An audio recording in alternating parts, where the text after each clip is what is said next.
fellow Toastmasters, most welcome guests.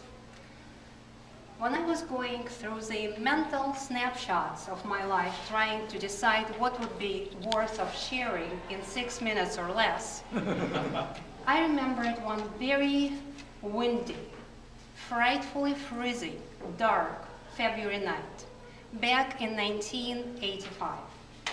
I was 19, a second-year history student at a local university, and my friends and I got together to study for the last exam in the winter examination session.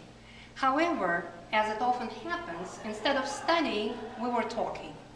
And mostly, we were complaining. We were complaining about how mundane and predictable our lives were going to be.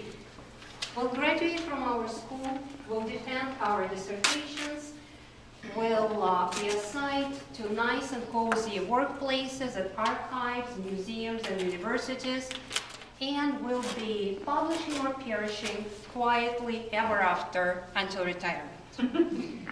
Now, in hindsight, those thoughts seem to be ridiculous, of course, but there was a reason why we were thinking this way. You see, life as we knew it had not changed much in the Soviet Union since mid-60s until mid-80s. By the way, that is off the topic. 50 years ago, on April 12th, a first human being, Yuri Gagarin, made his first trip to space. But you see, my generation was among very few generations of Russian people who were born and grew up during relatively stable and secure times in my country's history. Our standards of life, I mean material standards, were very modest in comparison with the standards of life of the American middle class. However, the point of reference was not the American dream. The point of reference was an unthinkable, unfathomable hardship our parents and grandparents lived through. 2 devastating world wars, 3 revolutions, an atrocious civil war, decades of Stalin's repressions, famines, pandemics.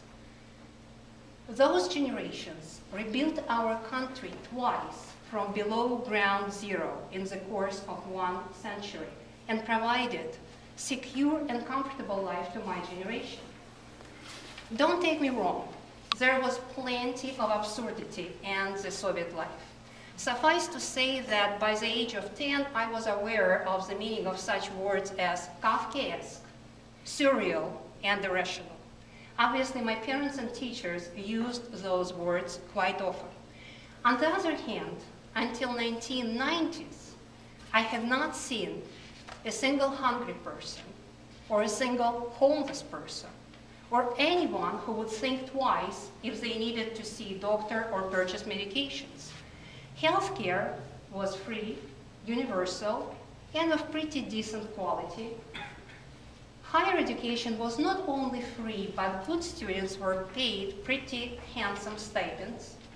New mothers could stay home for 3 years with their babies, and they were provided with 100% of their prenatal compensation during the first year, 70% during the second year, and 50% during the third year. Of course, with the stagnating economy, with the fundamentally dysfunctional political system, and with a bankrupt ideology, this style of life was not sustainable.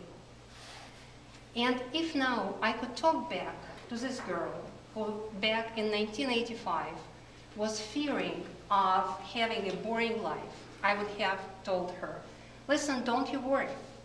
Life, as you know it, will change very soon. You will be privileged to be a witness and a participant of historical changes. As a docent, you will be showcasing the Hermitage Museum to hundreds of international visitors. As a pollster and a sociology researcher, you will be in the very midst of turbulent revolutionary events in St. Petersburg and Moscow, in Lviv, Ukraine, and in Vilnius, Lithuania, in Tbilisi, Georgia, you will see 3 civil wars, up close and personal. You will lose your friends and your students to those wars. Now, a possibility of a trip to the United States or to any Western country seems as realistic as a trip to the moon.